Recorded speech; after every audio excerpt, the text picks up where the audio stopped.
Soundboard. Ayun na yung penalty zone na hinihintay natin. Sacred Hammer naman coming from JP. Hiwa-hiwalay ata yung nangyayaring clash. Tempest of Blade na nanggaling doon kay Demon Kite. Edward will get a kill. Hindi pa tapos ang bakbakan dahil si CarTZ may makukuha na naman.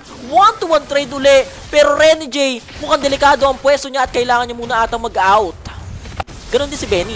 Pero dito mukhang mas madedelay ata si Domeng. What a kick! Way of the Dragon! TikTok play! Ayun na hinihintay natin. Nasipa.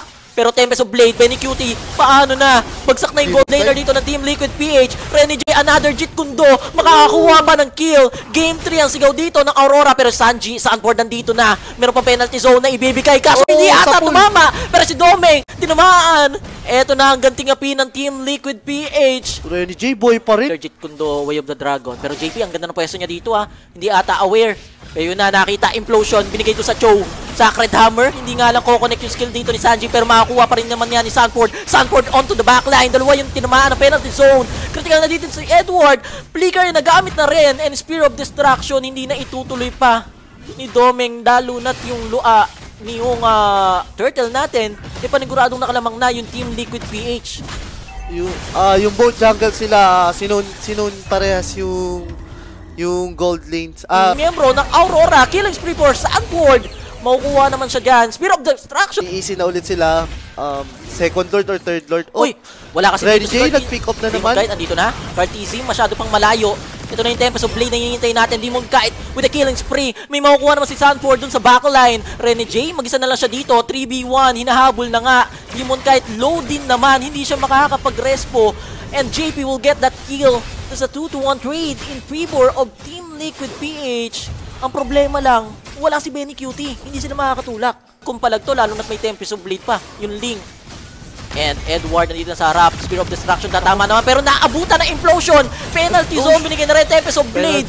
Nagkakabusan na ng mga player, guys. Mega kill for Demon Kite. Benny Cutie will get that kill.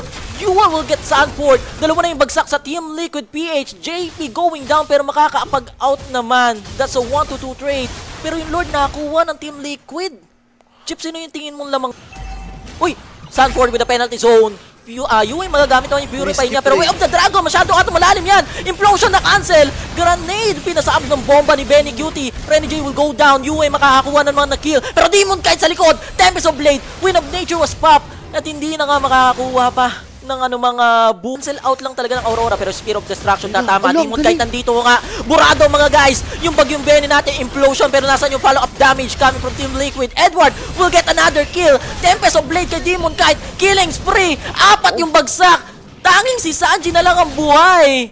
At aatake na ang Aurora. Game 3 ang sigaw nila mga tropa. Paano didepensa yung Valentina?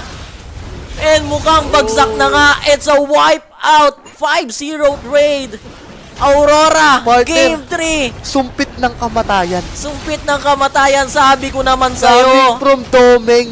Sabi ko naman sa'yo. Gusto lang ng Game 3 ng Aurora. Sa mga pumuso dyan, congratulations. Ibang klase yung pinapakitang laro sa atin ng